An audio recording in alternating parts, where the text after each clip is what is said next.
Text Expander from Smile is supporting this edition of MacVoices. Text Expander can help you be more productive in every single application on your Mac. Find out how at textexpander.com. Welcome to MacVoices. This is the talk of the Apple community, and I'm Chuck Joyner. Folks, we've convened a nice panel that is a panel of gentlemen, a panel of insightful individuals to discuss Apple's event, which for us just happened a few hours ago. This group last talked, we figure, a couple years ago about Apple as a media company, and we decided to get the panel back together and talk about this event because there was so much media involved in this event. So one thing I want to let you know is I'm a little under the weather, so my voice may be cracking a little. I'm armed with a big tumbler of fruit juice, and I'm hoping that these guys will have enough insight that I don't have to come in and rescue the show. I think I'm in good hands. So with that, let's go around the table, find out who's here, and then we'll get to it. First up, Mr. John Martellaro. John, thanks for coming back again so soon. Hi. I'm senior editor at the Mac Observer. And podcaster. Yes. Thanks so much for being here. It's great to be here. Next up, Mr. Mark Fuccio, who seems to be making a lot of visits to MacVoices these days. Mark, good to see you. Good to be back, Chuck. It's quite a string in a row. I guess this is the third show this year. It's a total surprise to me and makes me wonder if you have lost your friends in the podcasting space. No, I just have another agenda planned for you, Mark. That's all. Uh-oh. Uh-oh. And last but absolutely not least, Mr. Ken Ray is back with us after way too long an absence, looking very Hawaiian. I dress for the job I want, Chuck. And apparently the job I want is beachcomber. So, here I am doing that. Thanks for having me back. I appreciate it. Yeah, hey. If you need letters of recommendation, just let any of us know. I'm sure we're all happy to give them. He says yes, and that's it. Okay. Thank you kindly. Yeah. So, guys, there's so many things here to talk about. And so I think if it's okay with you, I want to make sure we try to keep to some reasonable amount of time. And to hit the high points, I guess, depends on the viewer. But the whole Apple TV, Apple Media thing seem to be the big announcements because that's what they saved for last. So therefore, that was probably the biggest thing. I'll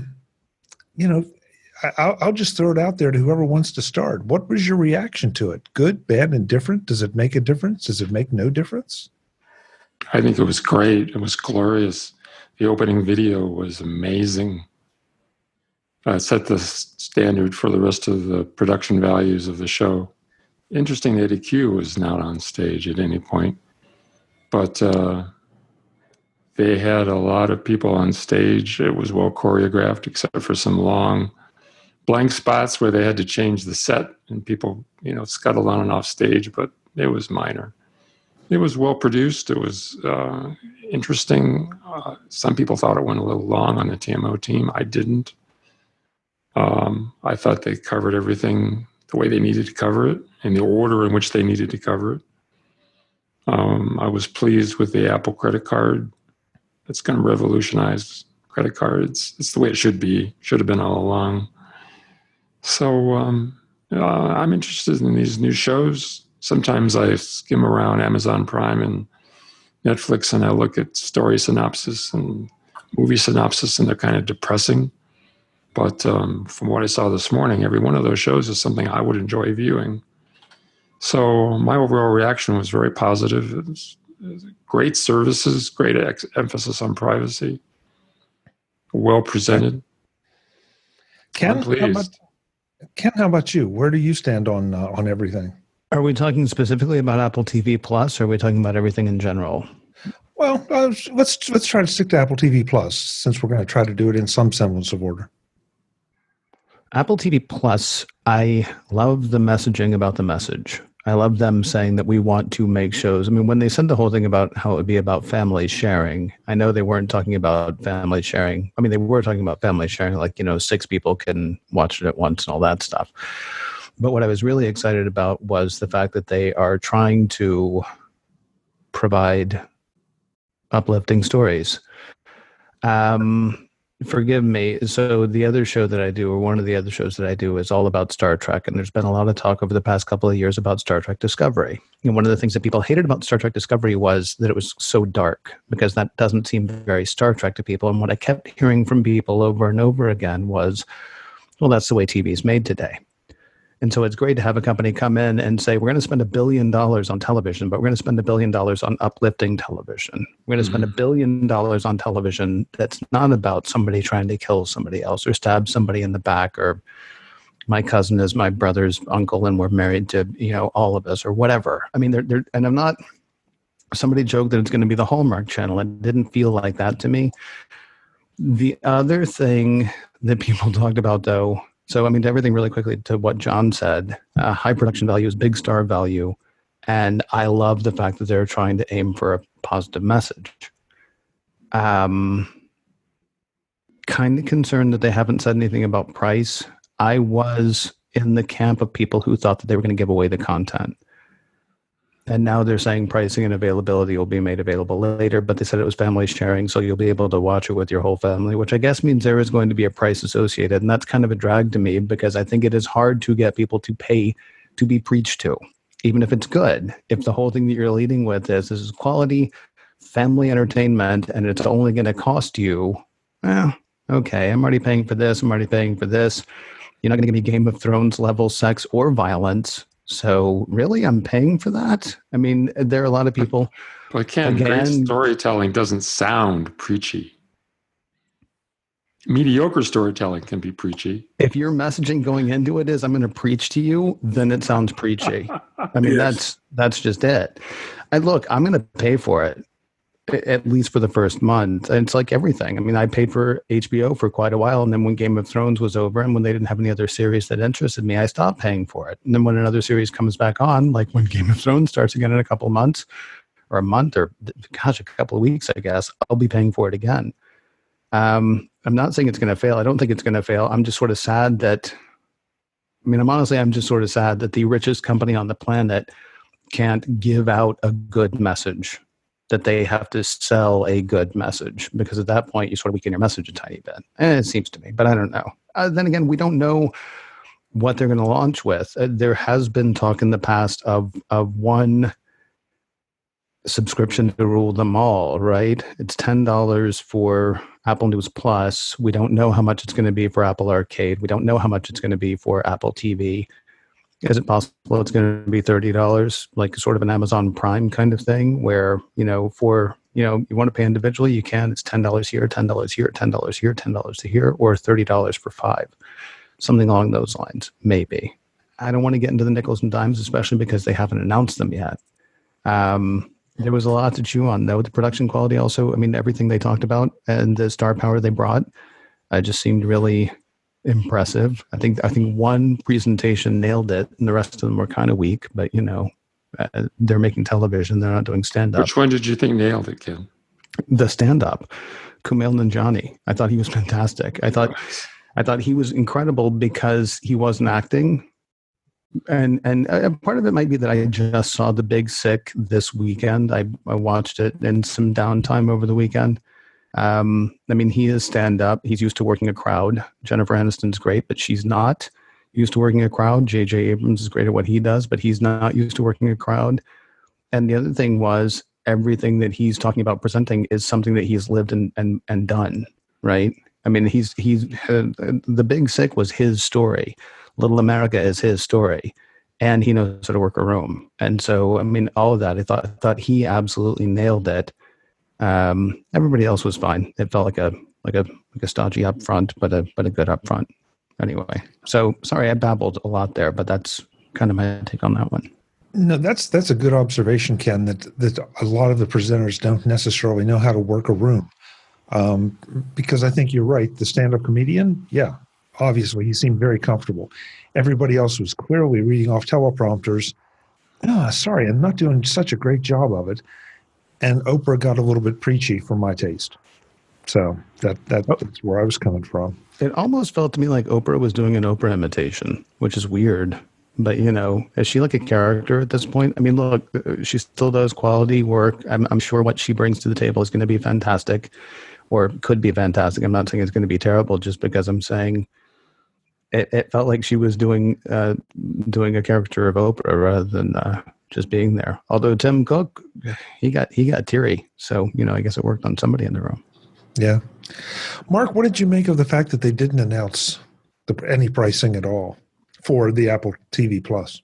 I'll answer that in a moment, but first I want to observe that to me the biggest surprise was the announcement on the Apple Card and Apple Cash, and that really shows that they have really quite an ambition for being in the payments industry. And it looks like this maybe have kind of declared war on some of the other traditional credit card companies. Although I noticed, I think MasterCard was down today. Visa was, well, the whole market was down a little bit. Apple was down. Some of their other related suppliers, like Spotify, was up, interestingly. Roku was up, interestingly. And Green Dot, which is a company we talked about once before that handles the back end for the Apple Cash part of Apple Pay. It jumped up almost $2.50 today. So Mark is having some interesting reactions. I was pleased to see the magazine subscription.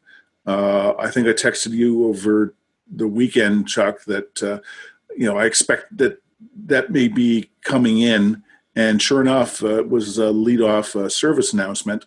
And I really must say that looks really great to me. It's right now it's only 300 magazines. I'm sure that may expand going into the future. They have 2 papers, I guess Wall Street Journal, and it looks like that's just article access to articles that they curate instead of the entire daily issue, and then LA Times, and this may be breathing a bit of life back into it. So that looks very, very interesting to me, and its services, I think, is priced right and is ready to go. On the other 2, frankly, I was a little disappointed that we were told how great they are, but they're not available.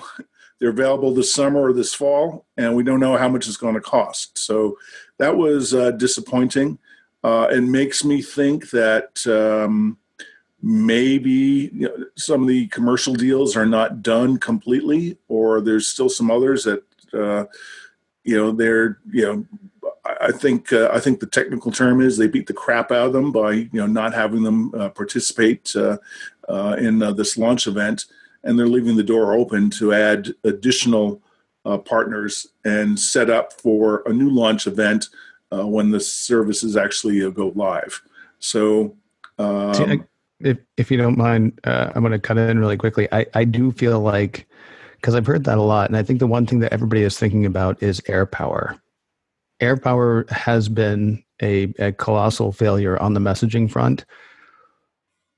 iPhone, they announced 6 months before it came out and built up momentum for it. Apple Watch, they announced months before it came out and built up momentum for it. Apple Music, they announced months before it came out and built up momentum for it. So that by the time it actually did hit, by the time we knew it was coming, everybody was just like champing at the bit to get to it. I've heard a lot of people say, but this feels like more vaporware. This feels more like Apple, promising a product but not being able to deliver it. There aren't many products that Apple has announced and released day of, and certainly not first generation stuff. And these services, while there's nothing new about television, Apple TV Plus is new. While there's nothing new about video games, Apple Arcade is new. I'm surprised, actually, by the number of people who have said it's obvious that Apple doesn't know what they're doing, or that they're making a mistake by pre-announcing all these things, because pre-announcing the first round of things is what they've done. It's been weird to hear so many people say that it shows they don't know what they're doing or they're not ready. So Ken, have you dipped your toe into the pundit sphere since the announcement? I know I have not, so I don't. It's news to me hearing that that people are out there already kvetching about what Apple is doing wrong. This was not the pundit sphere. This was Twitter, which is, of course, a dangerous place to go. I go there much less than I used to, but much more than I would like still. But there, I can't, and I can't remember who it was. I just saw some complaining about that while I was online. Yeah, because I'm not criticizing Apple. I'm just expressing my own personal disappointment that it's not ready to go. And for all the reasons you've mentioned, yes, Apple is venturing into pre-announcing sort of Gen 1 versions of products. What it does is it gets everyone interested in talking about Apple. It sets the tone against anything any competitor does between now and when Apple is shipping. It's all going to be, how does this impact what Apple's done? How does it compare what Apple has told us? So, that's obviously a deliberate strategy. And also, for the first generation of something, you can't cannibalize anybody. You can't even cannibalize or hold up your own revenue because it's brand new. So, as I say, I'm just expressing personal disappointment because I don't think there was any reason they had to have that event today versus June or September. But if getting all the buzz and the pre-announcement is part of an unspoken part of their strategy, then yes, they want to do it earlier in the year.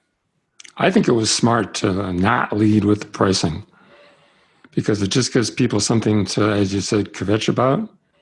First, you want to lay out what your product is and get people interested in it, give them time to think about it and fantasize about it. And it also gives Apple a competitive advantage. They don't lock themselves in against competitors who might react to this service in a reactionary way. So, John, I think it's smart to convince people to be interested in the product. And once you convince them that they want it, then you lay the price out on them. John, I kind of agree with you. I have not been overly excited about many, if any, of the announced shows. I mean, I'm not a big star power person. I'm more interested in the story. The fact that they were pushing the whole storytelling concept was interesting, but I have to say that in spite of my lack of being impressed by the star power, the stories themselves sounded pretty good. Not every one of them, but a surprising number of them for me. So I came away saying, where I thought this was not going to have anything to offer me, maybe it does. Maybe it does, because I'm kind of like Ken. Maybe I've been reading too much punditry, but my impression has been that this was going to be a little more Hallmark Channel-ish. Maybe not with the romantic stuff, but you need an insulin shot before you watch it. Well, maybe not quite that much, but yeah, along those lines, and I didn't come away with that impression. I came away with I didn't either. Shot. Again, I think that it is possible to tell good stories without necessarily having to use obscenity, without having to have a gratuitous violence.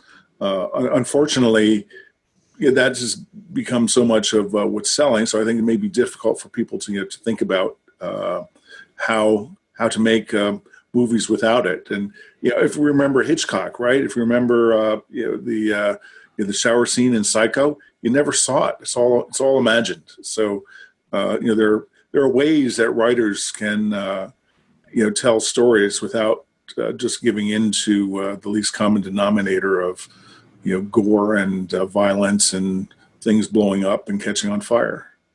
Interesting point. Would Hitchcock be welcome on Apple TV Plus? I don't see why not. That's interesting. Yeah, that's great. It depends on the movie. Nature of the presentation in Hitchcock's time was pretty tame, so I think it would be okay today. Ken? I think North by Northwest might. I'm not sure Psycho would, but now we're just being silly. I mean, maybe. I don't know. I mean, because like to what Mark just said, I mean, the other thing is, like, there's a scene in Reservoir Dogs that everybody remembers how horribly disgusting it was when Mr. Blonde, like, straddles that cop and cuts off his ear, and you see him and you watch it. It's so terrible. I've had people describe that scene to me. And what actually happens is the camera actually pans up that way and you hear the cop scream and you don't see a thing.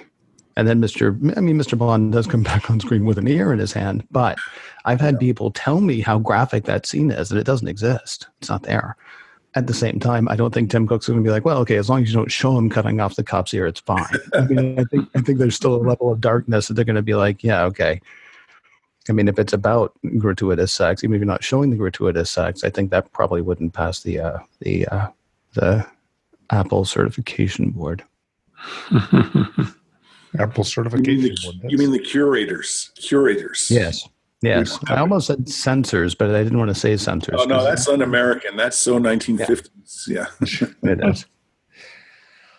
How did you all feel about Steven Spielberg being there? I thought that was an interesting appearance. I mean, I know he was promoting the Amazing Stories show, but I felt like that was probably the one star that did turn my head, one piece of star power, because it's like, wow, for him to show up at an Apple event, I mean, he must be pretty committed to it or be willing to lend his name to it.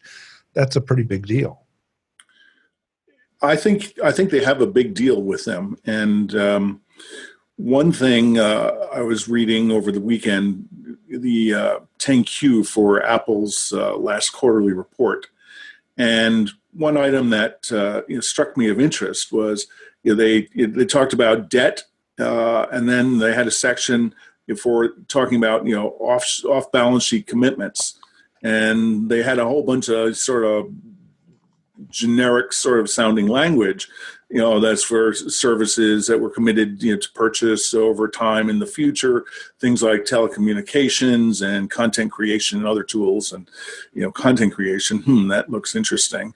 They had a table and it spelled out, I think, over the next 4 years, in total, maybe 5 years, in total of a little bit under 10 million. I think it was 9.6 billion, if I remember correctly.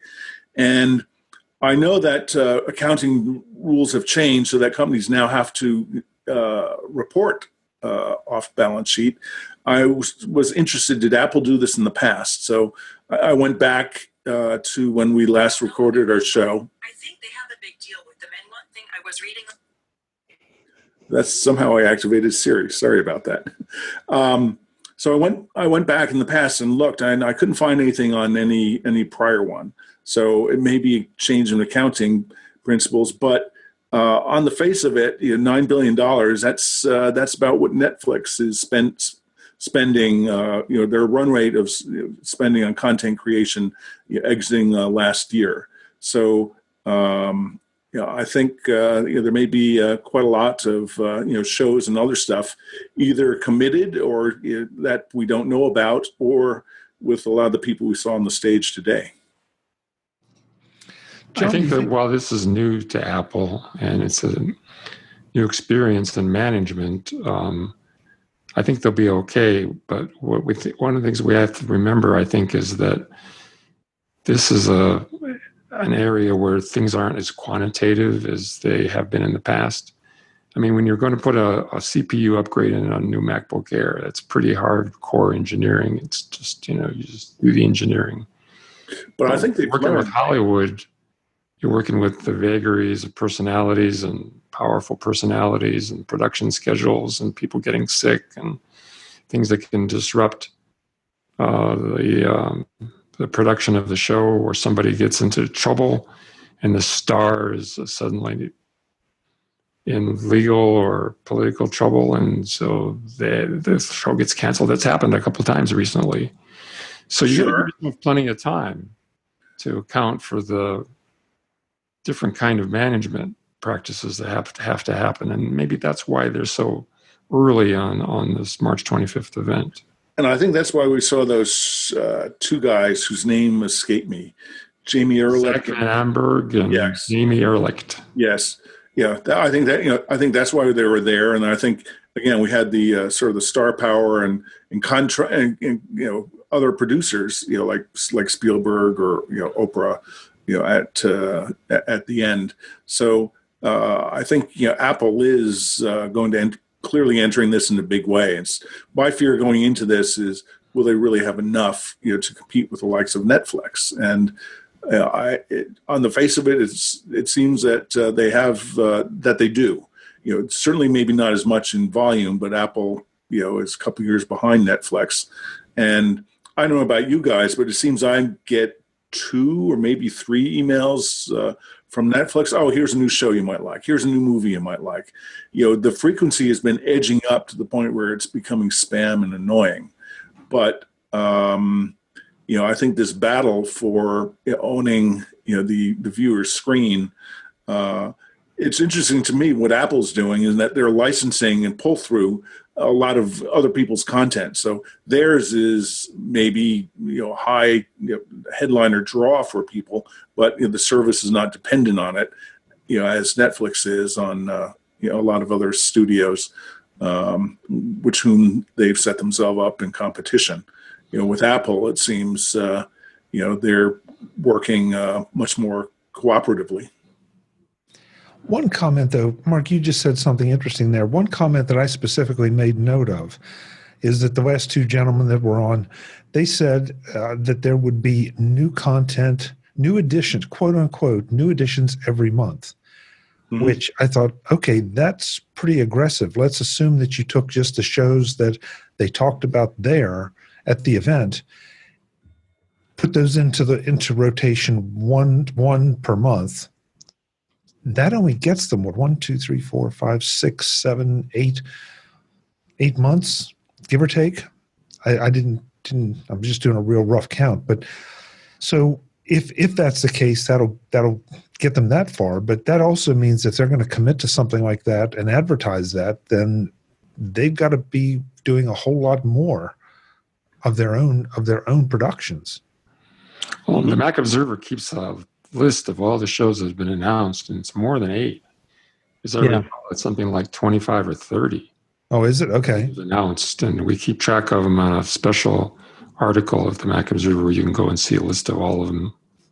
They didn't make it clear today, like when what was going to launch, but like one of the things that was on screen is a show that they're developing, but they didn't even talk about it on stage today. The Dickinson, which is the apparently comedy about the Massachusetts poet Emily Dickinson, which was up there as one of the things that you could watch on Apple TV or Apple TV Plus, but they didn't talk about it.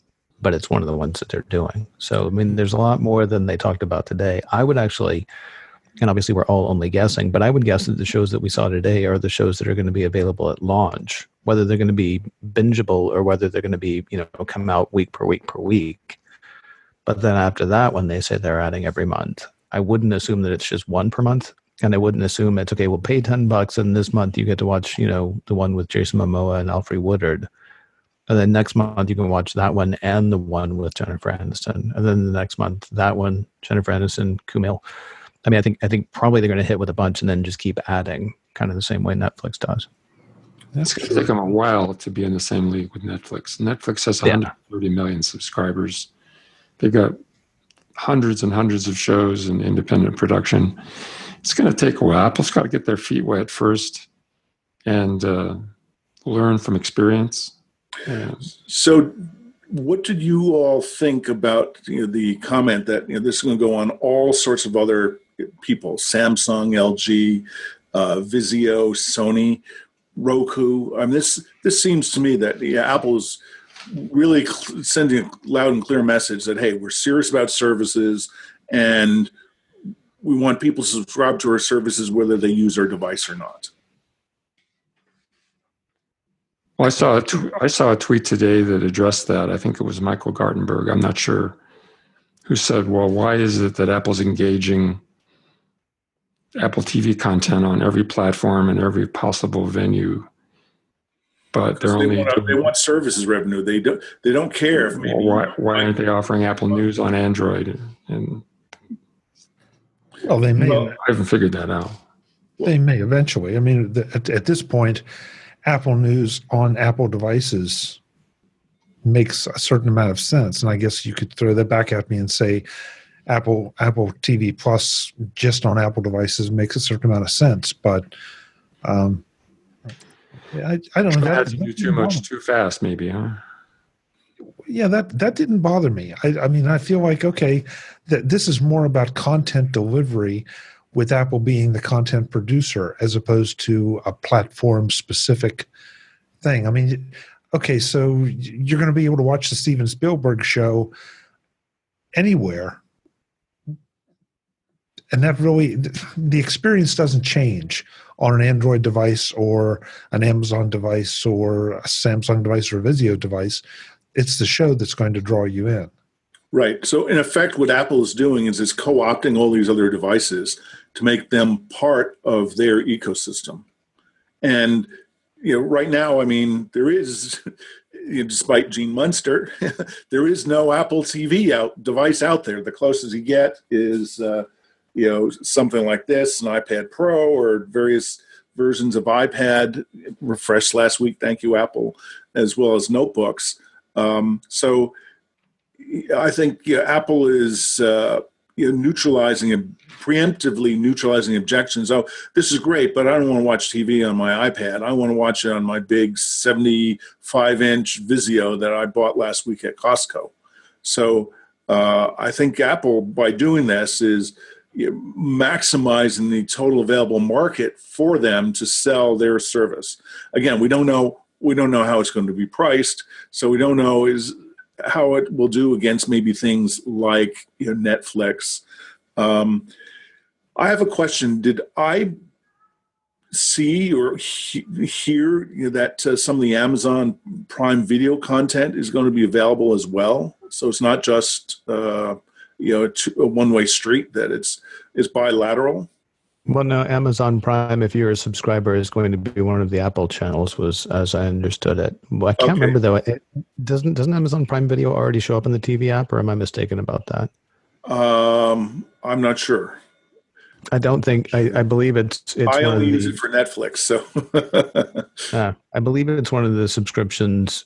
I don't know if it's happening now, but the way I read it was, if you have Amazon Prime, then yes, it will turn up in the Apple TV app, just the same as if you have HBO.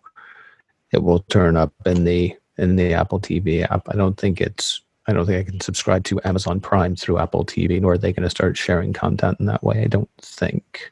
Right. So one of their value statements at the start was only pay for what you want. So it's an anti-bundling message.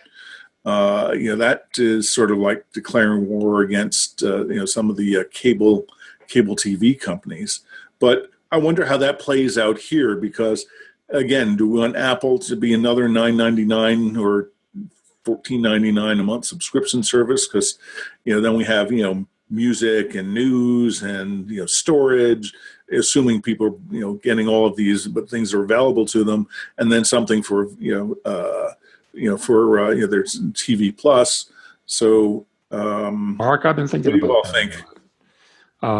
I think it's very important how Apple bundles and prices these things. Maybe that's why they haven't announced prices early, to lock themselves in.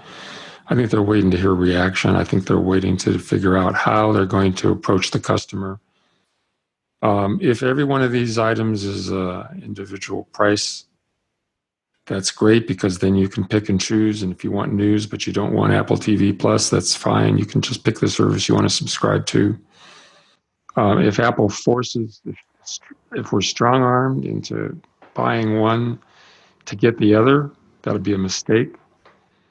Also, it would be nice if Apple said, all right, each one of these services is $10 a month, but if you subscribe to them all, you get a big break. You pay $30 instead of $40 or whatever, and start bundling it with iCloud storage, and maybe do Amazon Prime, where you pay one fixed fee and you get everything, or you can pick what you want. How Apple approaches the customer on this is going to be very important, because customers are sensitive about being strong-armed and nickeled and dimed and pressured into getting one thing to get another.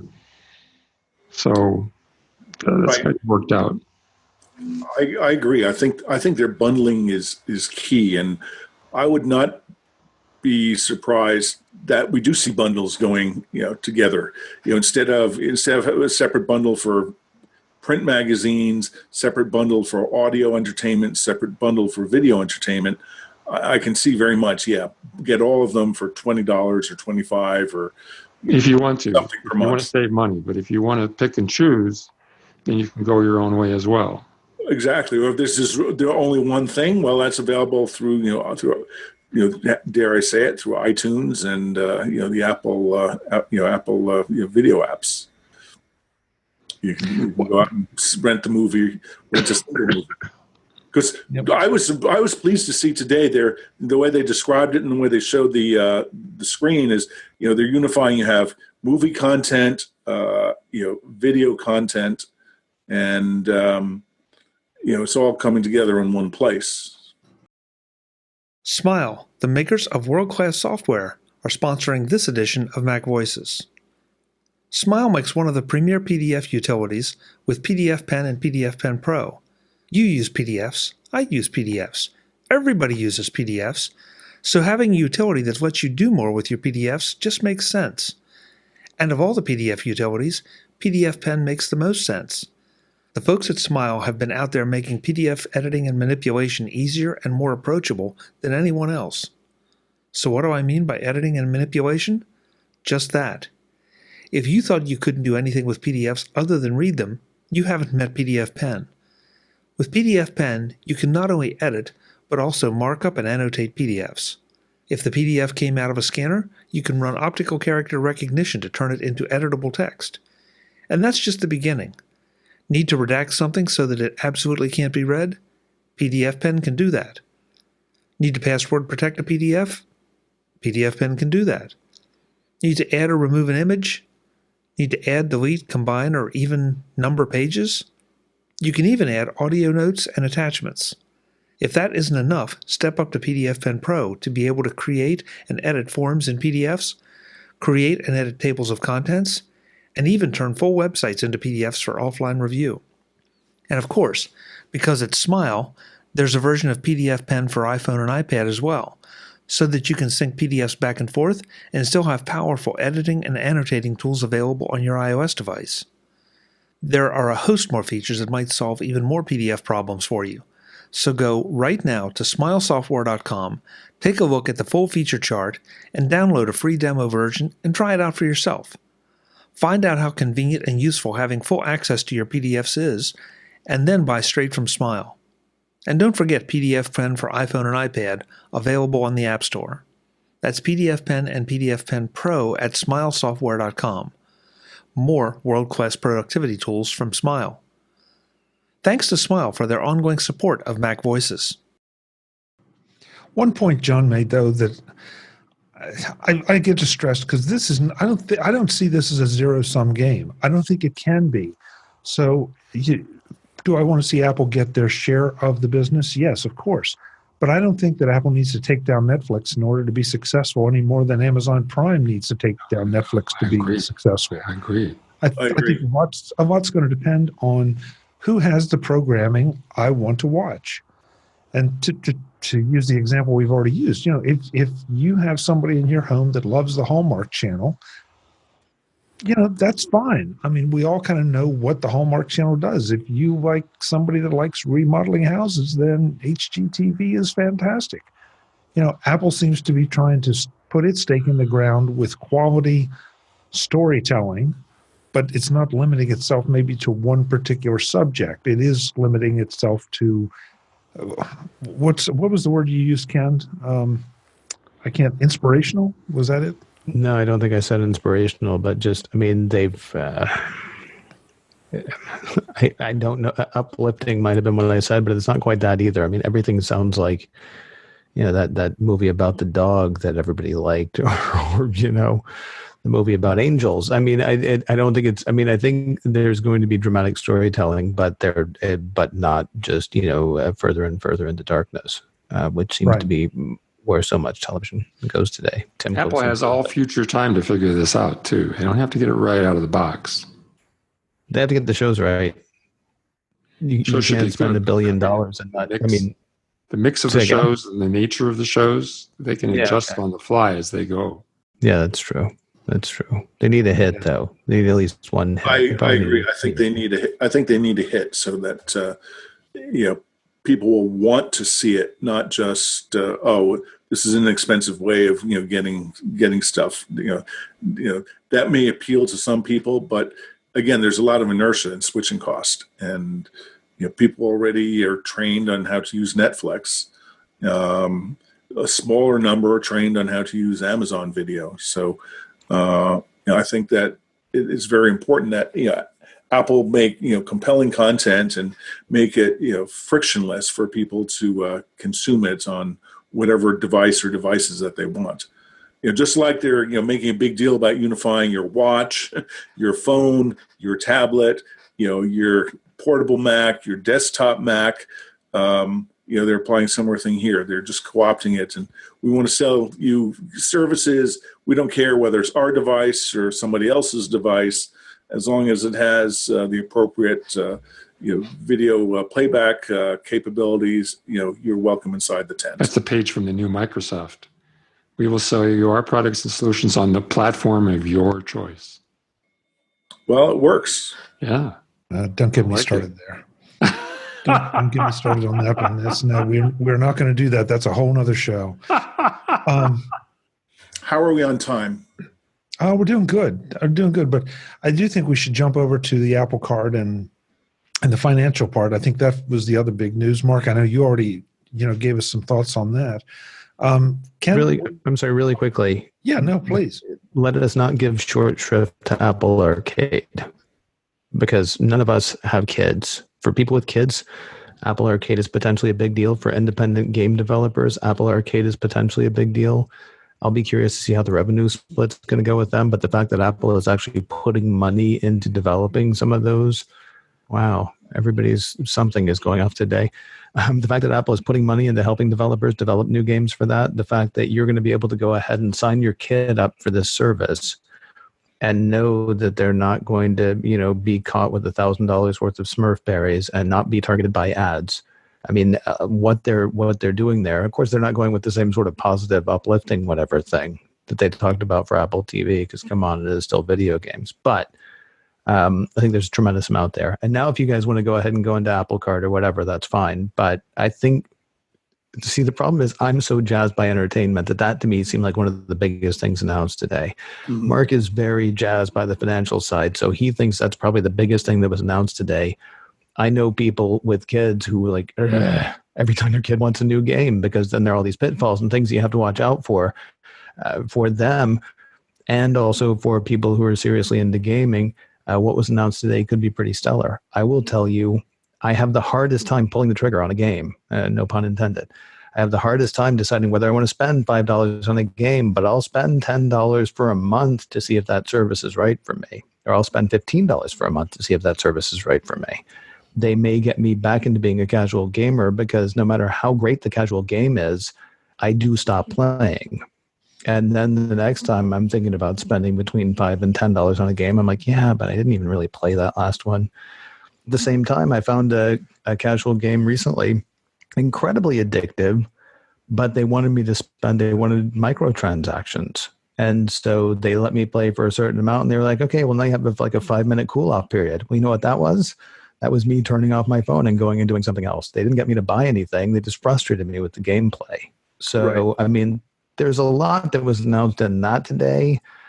I mean, that could be really huge. I'm not ready to say that's the best thing, because, again, we have to see it before we know. That brings up a good point, Ken. Think of the scope of what Apple did today compared to what they've done in the past. Mm-hmm. I mean, 4 big, major new services with great scope and emphasis on privacy and quality. That was a lot of stuff. Yeah, there was. I wouldn't go quite so far as to say there was something for everybody, but you got a better chance. If it had just been the TV thing, then it'd be like, then 75% of your, or 50% of your viewing audience might have been bored. Yeah. There was something there for a lot of people, if not for everyone. But I'm sorry, I didn't mean to take us away from the card thing. I just want to make sure that we hit Apple Arcade before we say goodbye. No, and if anybody else has anything else to say about Apple Arcade, I feel very, very unqualified to discuss that, simply because I am not a gamer at all. So I looked at it, I listened to it, I thought, well, okay, the things that I took away from it were privacy and the lack of micropayments, the controllable cost, if you will, of it.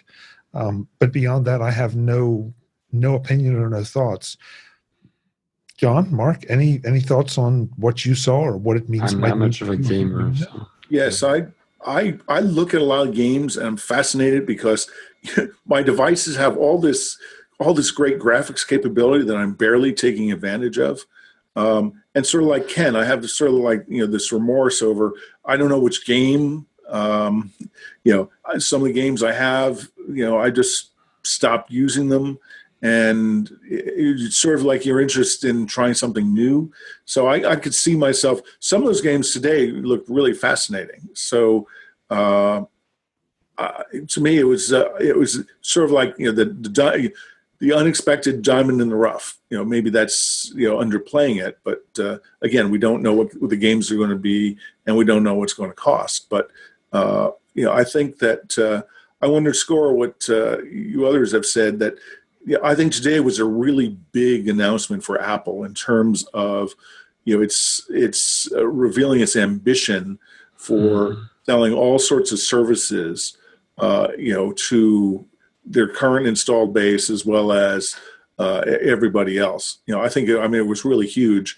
And this segues into going back to the Apple Card is, what an incredible device. Watching it, you could hear, applause and just the excitement in the audience. And, That's how credit cards should have worked all along. It took Apple to reimagine it. Yes, that's right. That's right.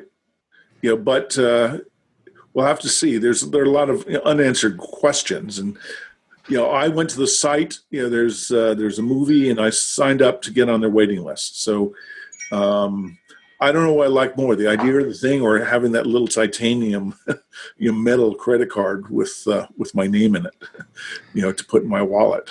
But independent of that, it is going one more step in making the wallet making the phone or your watch, your device of choice to replace your wallet.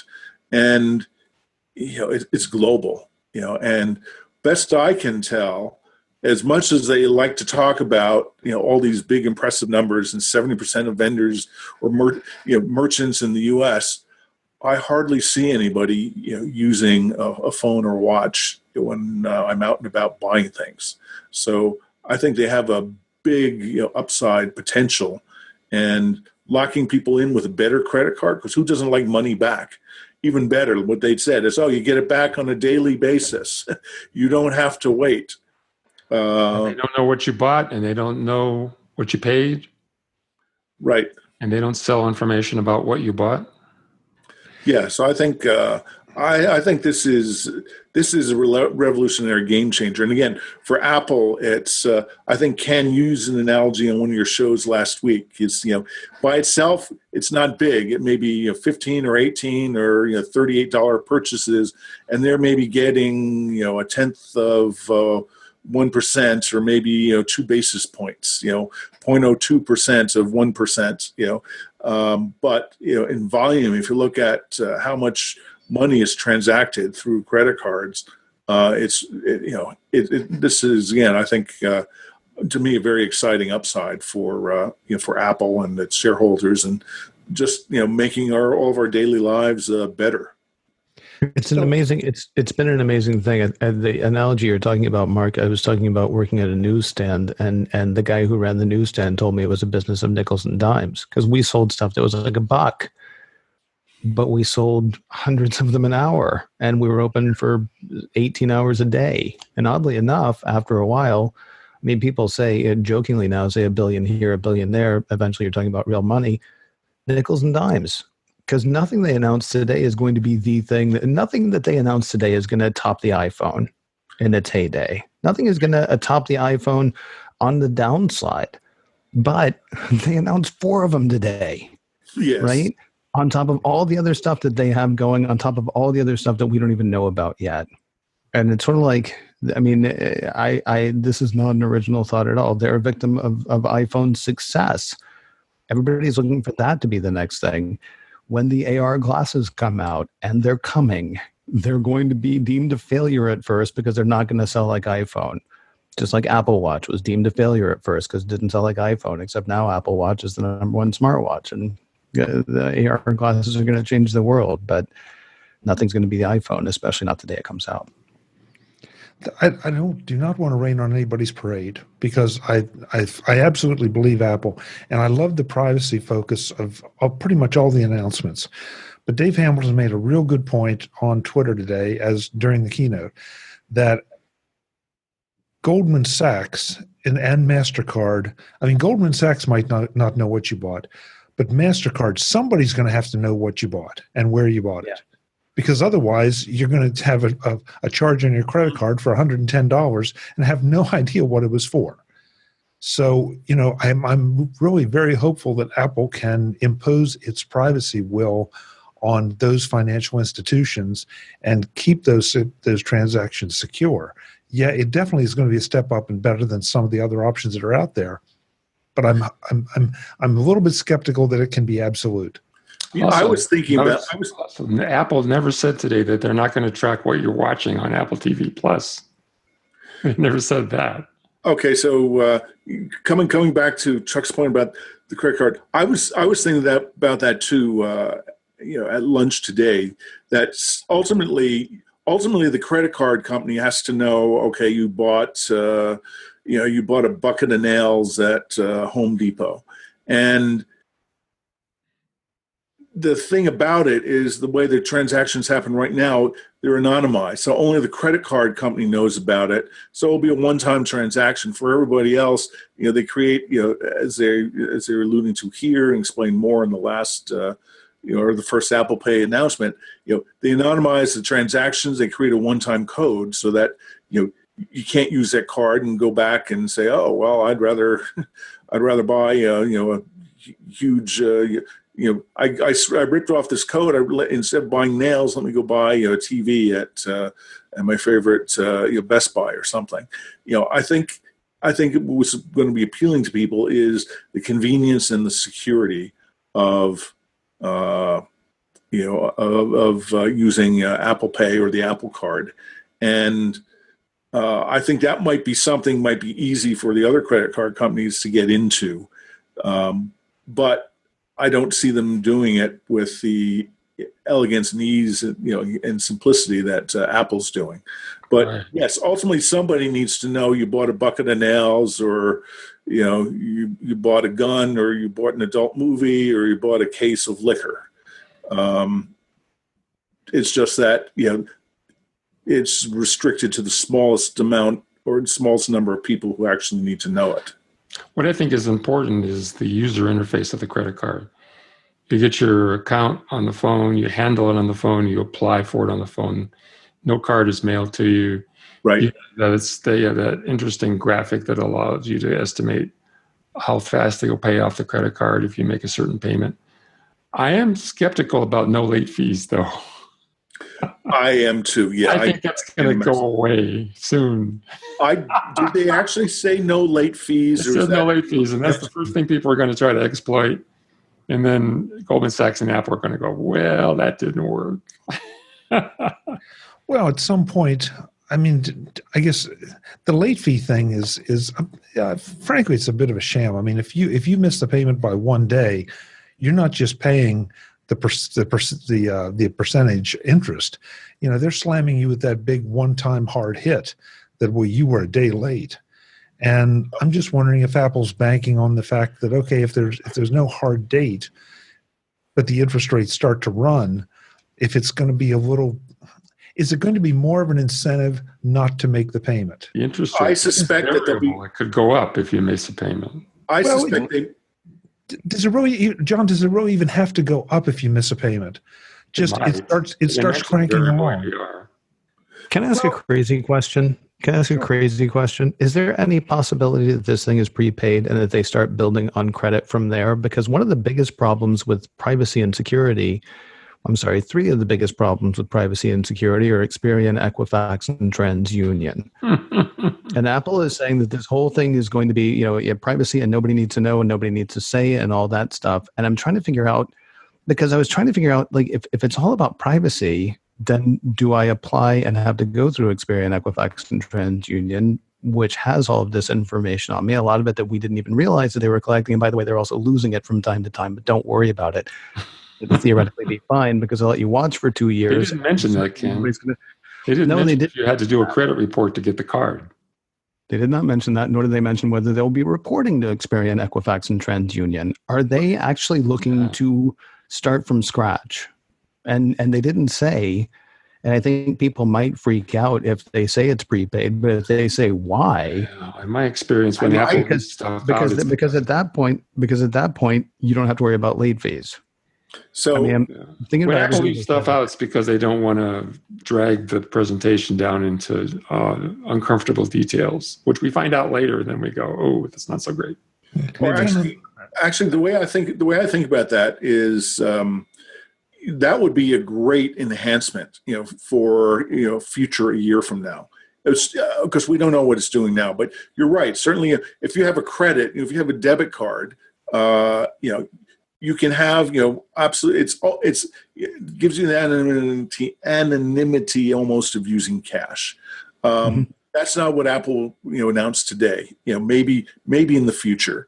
But I think today, as far as late fees, it's sort of like a mortgage. It's due on the first of the month, and it's if they haven't paid by the 15th, or whatever your mortgage company policy is, then you get zinged with a late fee. So Apple could do the same thing and say, okay, it's due here. We don't, we're not charging a late fee. This is whatever they call it. But if not, I just don't see them allowing. Or maybe they just deactivate the card. So that might be an alternative. There's always a catch. Don't. Well, it's a deserved catch. I mean, they may not poison your credit. I don't know. It would be great to know. Are they going to be forwarding data back to the 3 credit reporting agencies? We'll find out in time, I'm sure. Well, I think you or Ken, just as journalists following this space, this is stuff to dig into, with Apple and Apple PR. The credit card's not available yet, but when it soon is, I think it'll be doing a great public service, to scoop everybody else and bring a report on these questions. Ken, forgive me because maybe I'm missing it, but define prepaid for me. I'm trying to figure out how it is that they can actually promise all the stuff that they're promising about privacy if they're going to go into the existing infrastructure, because the existing infrastructure isn't about privacy, right? It's about all the information that's been collected on you to this point. And so what I was wondering about was, could they actually start with, okay, so and this is not going to happen because of Goldman Sachs. I'm just trying to figure out how they can do all the privacy stuff they're talking about and also revolutionize the thing. Because, it's a better user experience maybe, but does it really change anything about the working of the system at this point, which is not built on privacy? And so what I was wondering about is, could I, like a prepaid card, I put $1,000 and then there's $1,000, but I have to keep the balance at $1,000. And then eventually they're like, okay, well, you've done this for a long time. Now we actually move into a new credit system that is not Experian, Equifax, and TransUnion. We're going to go with one that we have set up. I know your relationship with me. Basically, they become their own. Interesting idea. They become not their own bank, but their own banking system, which is kind of a freakish thing to think about. Except they're also the richest company in the world. And, blah blah blah. I'm making it up, but I don't see how they can deliver everything they're promising with the no late fees, and with the built on privacy. If so are you sure they said no late fees? Yes. Well, yes. Okay. I'll have to go back and ask again. I'll have to go back and rewatch it. Yeah, I mean, maybe it was they had the scroll of all these different sort of fees, but okay, yeah.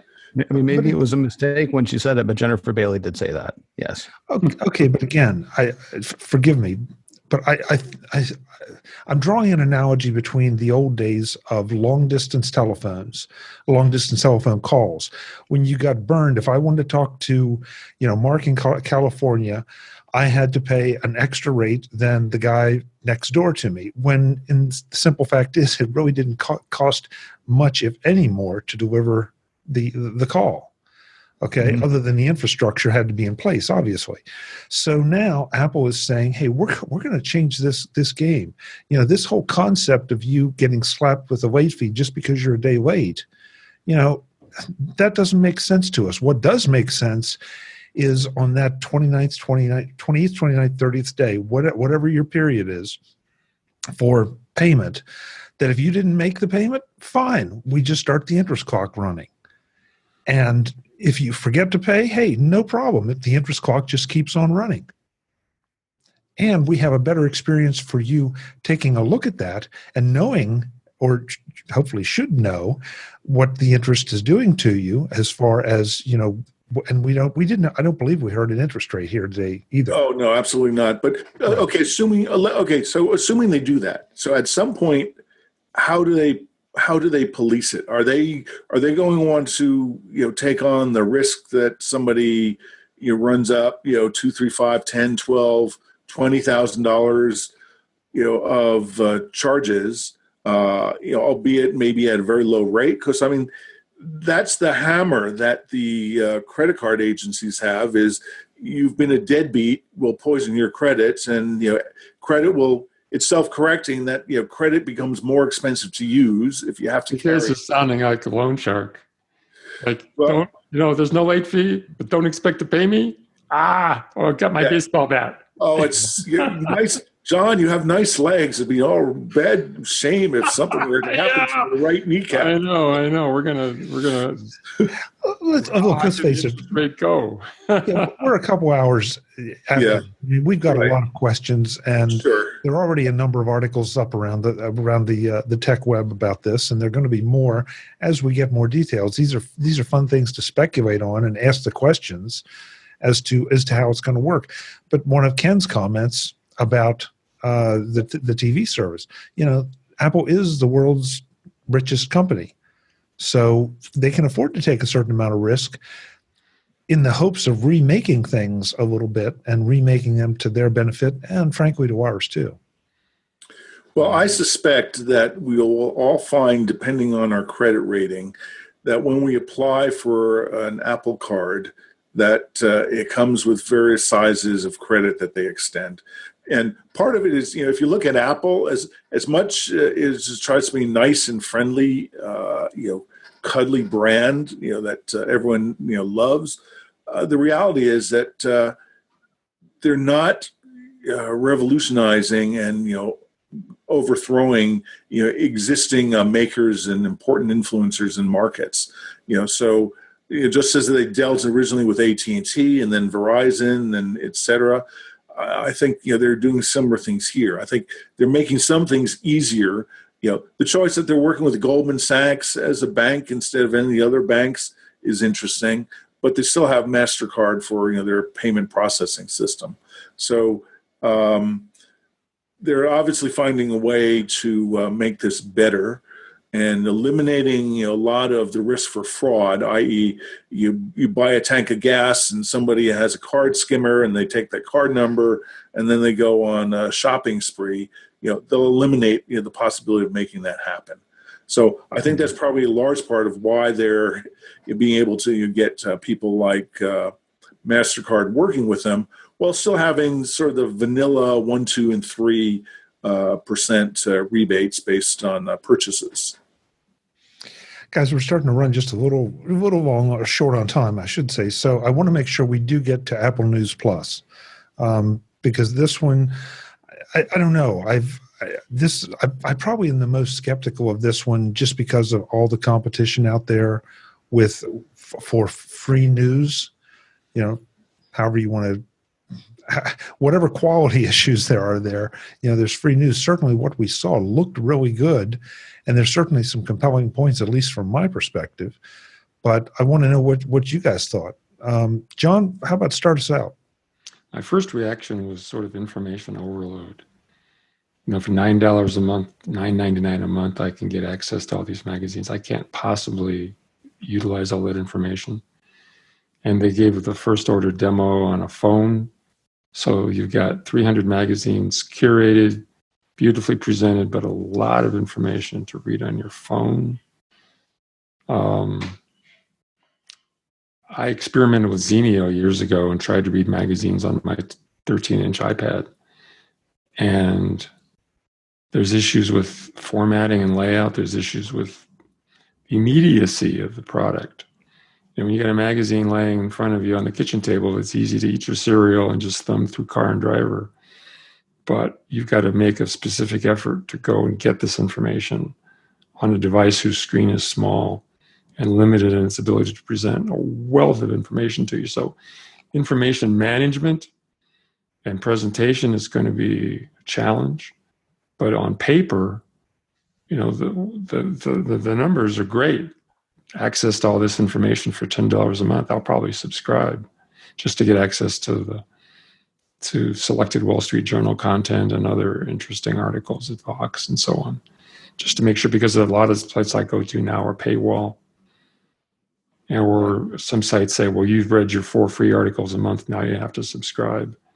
So this will help eliminate some of that frustration as a journalist. Right. Ken, how about you? Did you hear anything that you really liked that you thought was extra compelling? I'll try it out. I actually tried Texture a couple of months ago, and my biggest problem is like John said, I ran out of time. When a month went by and I'd only accessed one magazine, I decided it wasn't worth it for me.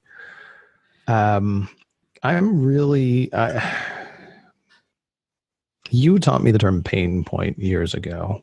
I like to read news on my Kindle. I was actually subscribed to the Washington Post for a while on my Kindle, but the problem is you can't read from that same subscription on your Mac or on your iPad or on your iPhone. And that's really frustrating. So the thing that I like about Apple News is that it will read on my iPad or it will read on my Mac. I don't remember if that's today, but I know it will at some point. And it'll read on my iPhone. And so that's great. They've got all that covered. Now I'm in this weird position of wishing that Apple would make an e-reader that's e-ink, that's just not as hard on the eyes, that is just a device for reading. Because the reason I like to read news on my Kindle is because nothing else pops in on my Kindle, right? And I guess I could put it on Do Not Disturb when I'm reading news, but then I've got the other problem of just it's the Kindle's easier on the eyes. All those are minor complaints. Yes, I will absolutely try it out. Where I'm now out of the habit of reading news on my Kindle because I quit with the Washington Post because I got frustrated that I was paying them and could access it on that device, but couldn't access it on this one or on my phone or on anything else. They would have done well to offer me a subscription where I could access it on all things instead of having to pay on one side for one thing and another for another. It would be great if Apple's détente.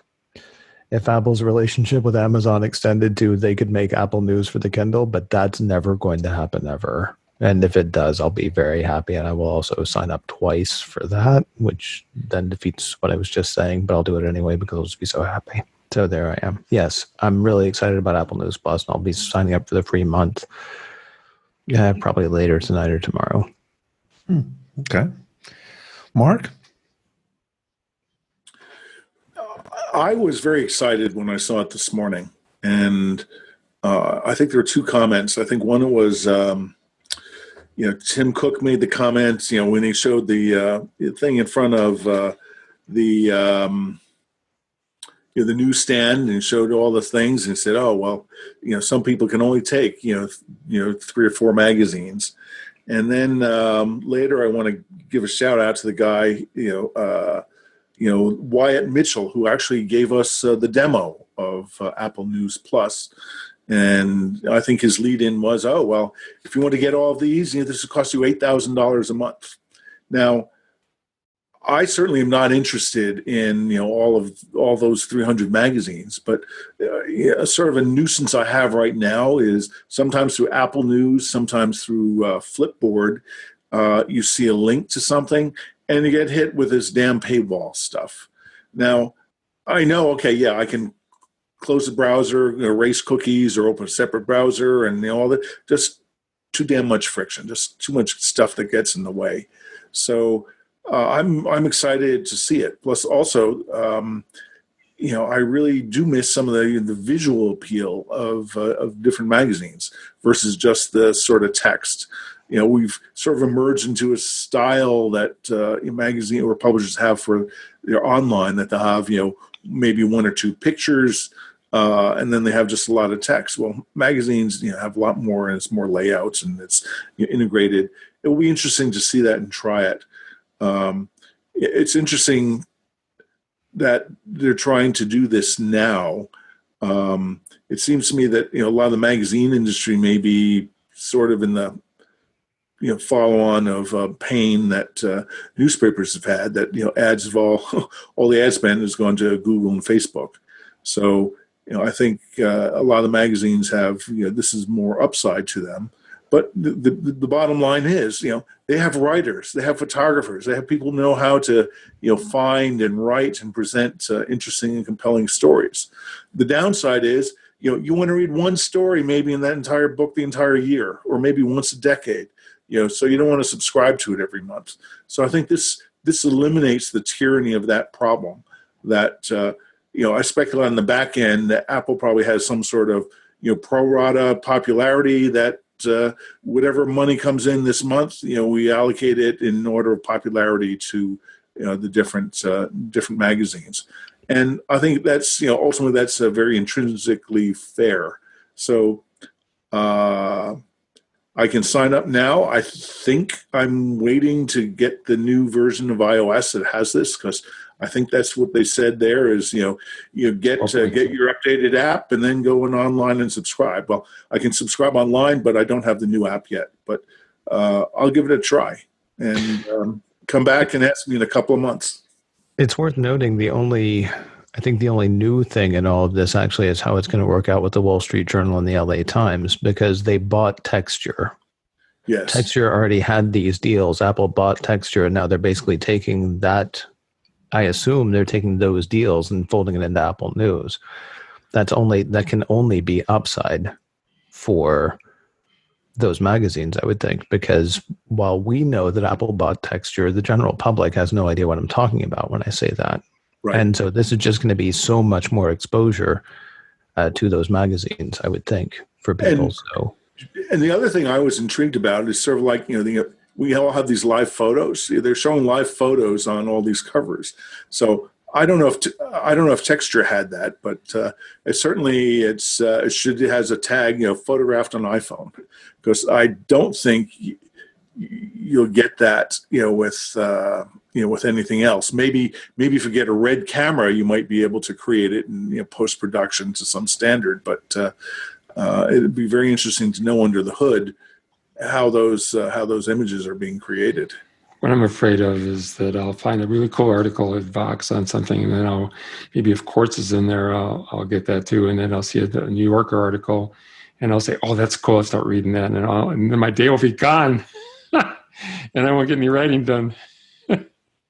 John, that was one of the things that I came away from the entire event with, that Apple is offering you options to capture pretty much everything that you do. I mean, we already have Apple Music. Now you have a TV service. Now you have a reading service. You have a gaming service.